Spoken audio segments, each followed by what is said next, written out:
Hello, my friends. This is the Film School Parents Survival Guide.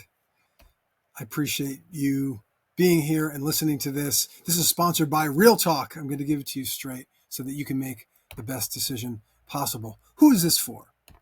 This is for you if you have kids that are seriously thinking about film school. It also applies to somebody that's thinking about drama school or dramatic writing or any of those things. I want to give you real context. This is what a dramatic writing program might look like. But I want to give it to you straight so that you can soothe your concerns and you can make a reasonable decision with what's really a substantial amount of money. And so I want to give you a perspective that'll help. Ultimately, what I think you're thinking about is, will my film-loving kid be happy in life? And you want to know the answer to this question. Will he be happy or she be happy without being broke and sleeping on your couch? So you're looking out for your kid, and I get it. And you're also probably wondering, will it help to spend $400,000 on an elite undergrad bachelor's of fine arts? And will putting your kid through that school allow you to sleep at night? These are deep questions. This is the real. And all their good alternatives that don't cost a fortune and that don't suck. What are you getting for that $400,000? Your questions will be answered, your nerves will be settled, and your kid will live happily ever after. I promise. But this isn't about rainbows and butterflies. This is sponsored by Real Talk. So let's get into it. Who am I? I am a dad, just like you are a parent, my friends. This is the three-peat. I coached my sons in basketball. I've coached sports for 100 seasons now or something like that. I love it. I also coach writers. I'm a life coach for writers. And I am a working Hollywood screenwriter.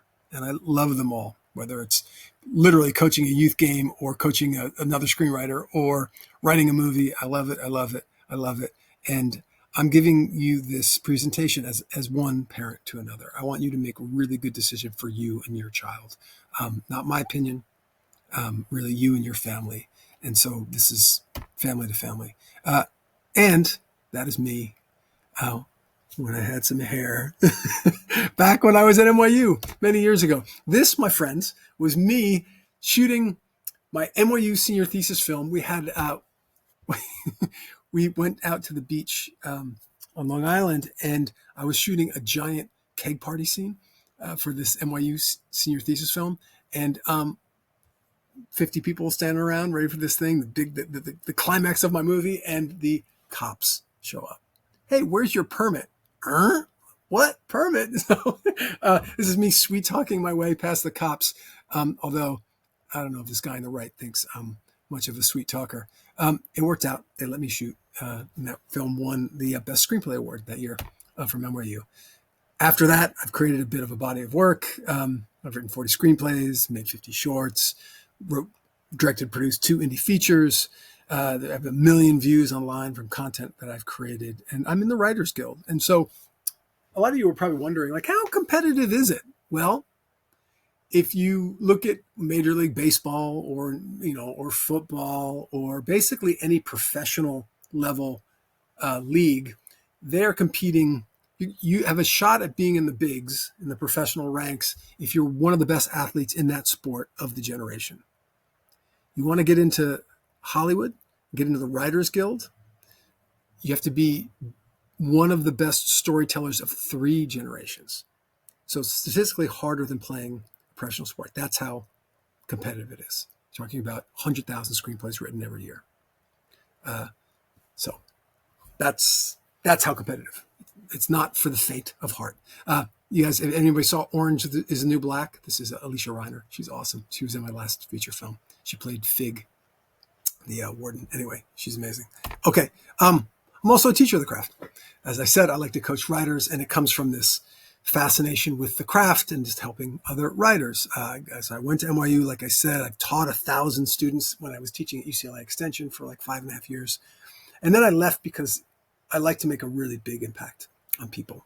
And so I was like, and academia is fine for what it is, but have a whole background in being a life coach because I'm into like personal growth stuff too. So I started my coaching practice to be a life coach for screenwriters, and it was amazing. So I've coached 50 writers pretty in depth over the years. I love it. And I've got a bunch of followers on X, formerly known as Twitter.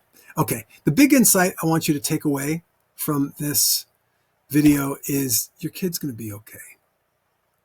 And it's okay for you to sleep at night, whatever the decision is. I mean, you remember when you were 18, there's like so much they're still learning. So whatever your path ends up being, it's going to be all right, you know? And I think a lot of this decision is us as parents learning to breathe and relax, talk it out, slow down, you know, and just trust your kids.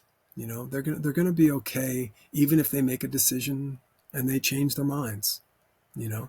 So this is Joseph Campbell, and he actually has a great story that he tells when he was a professor at Sarah Lawrence. And Joseph, if you don't know, Joseph Campbell wrote Hero with a Thousand Faces. He was a big influence on George Lucas, but he basically would study different religions and came up with this idea of the hero's journey. Awesome guy, really fascinating. And he tells this great story about this student, Sarah Lawrence, and goes, "Oh, well, Professor Campbell, you don't understand our generation because we already have all the answers." And he goes, "Well, great. The only thing you missed out on is life." And so what's the point of that is your kid is going through life. They're going to mess up, you know? So whether they do go to film school or don't go to film school or go, it's going to work out. I promise you. The anxiety I see in my fellow parents and that I feel too, is we love our kid. We want what's best for our kid, right? But like messing up is part of how they learn some of the best lessons, right? So, and it's inevitable. We can't stop them. We can't control anything. We can just make our best decisions and support them however we can. So the real big question for you in supporting is what does your kid currently want from college? You know, to my mind, there's really three priorities that the kids are thinking about. It's they mostly want the social life, or they want socializing with some like, you know, curiosity. They're like into a major or a subject or whatever. And then there's the third type that are like, no, I'm all in. Like I'm setting the world on effing fire, right? That's the third group. So let's talk about it a little more specifically. The social life part of it, that was amazing. Like for me, I loved it. Some people don't. Some people go like, I don't like this social thing, and they go back. But like for me, it was really fun. And yet, I went to NYU, and it was really like being in the city. It wasn't like being in the college. And I always saw college. I was like, oh man, that seems so fun. But I ended up going to NYU, and it was great. I loved it socially, and but it was like being in the city. And after 10 years, I actually had a couple of years off from the film business. I went to North Carolina just to hang out. Like I went to the library. It's a great college town. So if it's really about the social thing for your kid, go to like some big state school or whatever.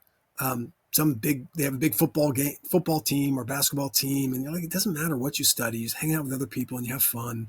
And like, if they have communications or whatever, it's fine. There's plenty of time to go be in the film business if that's what the kid wants, if they're not at all sure. I think the bigger question is city or, you know, a beautiful college town or whatever. Quick story about Tap Frankie. Strange name, huh? She was this girl when I was a kid.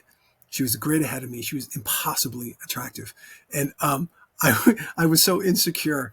And I just found her so attractive. And so she was going to NYU she was a year ahead of me, and she was already in NYU, and she found out that I was at a party the summer before I started NYU, and she was like, "Oh, I heard you got into NYU. That's awesome." She goes, "Where are you staying?"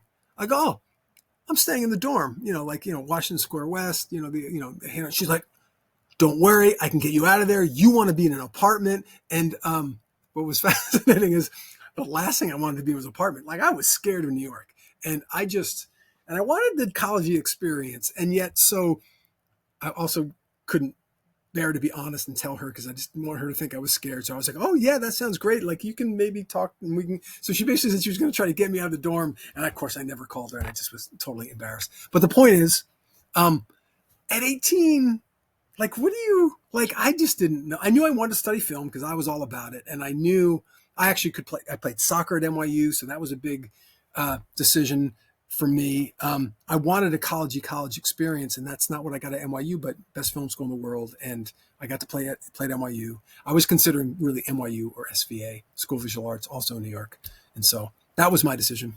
May or may not be the best one for your son, but I couldn't tell Frankie what I really wanted, and that's the whole problem. Is like, what do we know at 18? You know, it's hard, to be honest. So step one is, if it's mostly about the social experience, geez, save the money, you know, and go someplace that's just going to be fun, you know, and they'll get some sort of education, some sort of BFA degree or whatever.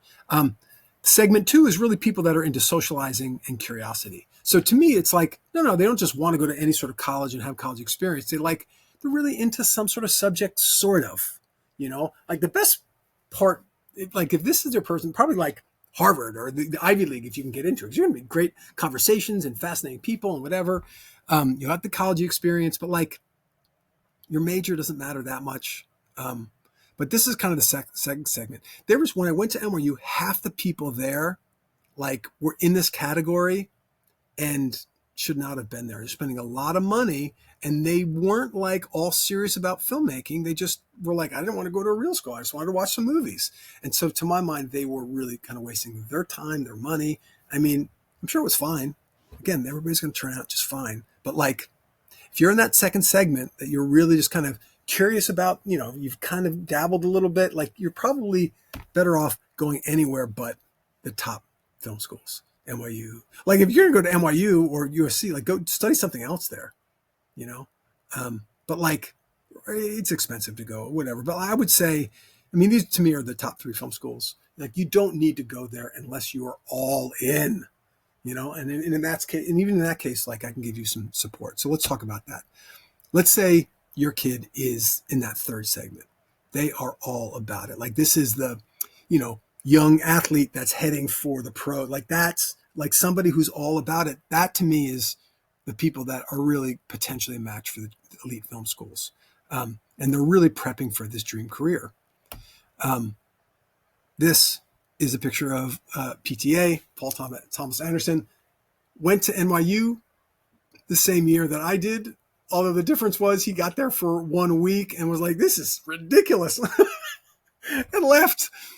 Right? Because it wasn't for him, you know? And here he is on my favorite film that he directed, There Will Be Blood, because you don't need film school. 3 other legendary directors, Quentin Tarantino, Richard Linklater, Stanley Kubrick, didn't go to film school. You know, you don't need film school to be the absolute best storyteller you can be. You need to know your point of view. And you need to be able to express it with impact, emotional impact. So there's visual aspects of it. There's story aspects of it. And then you also need to be able to socialize and build relationships. They say, it's who you know. Well, it is, but it's your framework in socializing so you can get to know people. And it's really not who you know, it's who knows you. And how do they know you? From you having a distinct point of view that you're aware of, that you express with impact. Then they know you and they hire you for that, from your socializing. It's not magic. It's not nepotism. It's the way that you socialize. And so a burning question you're probably having is like, well, my kid goes to this elite film school. Is he going to get a job after going? Probably not. That's the hard truth. Remember, sponsored by Real Talk. If you're like, I want my kid to get a job, there's better options. And first of all, there are no jobs this isn't like the 50s where they're like, I'm going to work in the factory, in the film factory. Like, no, it's all freelance. Actually, I was on the writer's strike picket line recently. I was talking to a guy who had the most jobbiest job in the film business I ever came across. He wrote jokes for some game show like Jeopardy or something. He'd been working there for decades. So it was pretty interesting. Like that's a real job. That was 9 to 5 all day long. But like everybody else that I ever know that are working at every level, super successful, working writers like me or whatever, it's their projects. You're on a project for a while. It's a freelance lifestyle. And ideally you nurture multiple income streams. because you will have hot periods and cold periods. And even if your hot period is so hot your bills are paid for life, guess what? Now you got a new problem. You got the existential problem. How am I ever going to do better than what I just did? Right? It's a lifestyle problem. It's a lifestyle business. It's a lifestyle career. And it's a mindset challenge that continues on no matter what level you're at. And there will be cold periods, no matter how successful you are. And how are you going to deal with the cold periods? How you can deal with it financially, psychologically. And none of this is really taught in film school. What they do really well is craft in film school, and there's accountability is really good. You'll meet elite classmates. That's awesome. One of my first major breakthroughs came from an NYU classmate. And the profs are good. I have lots of friends that are teaching at the schools. They're great. They're really good at teaching craft. And you join the alumni pool. This is actually interesting. Like if you're actually at NYU or USC or AFI, kind of almost half the industry is really from those top 3 schools.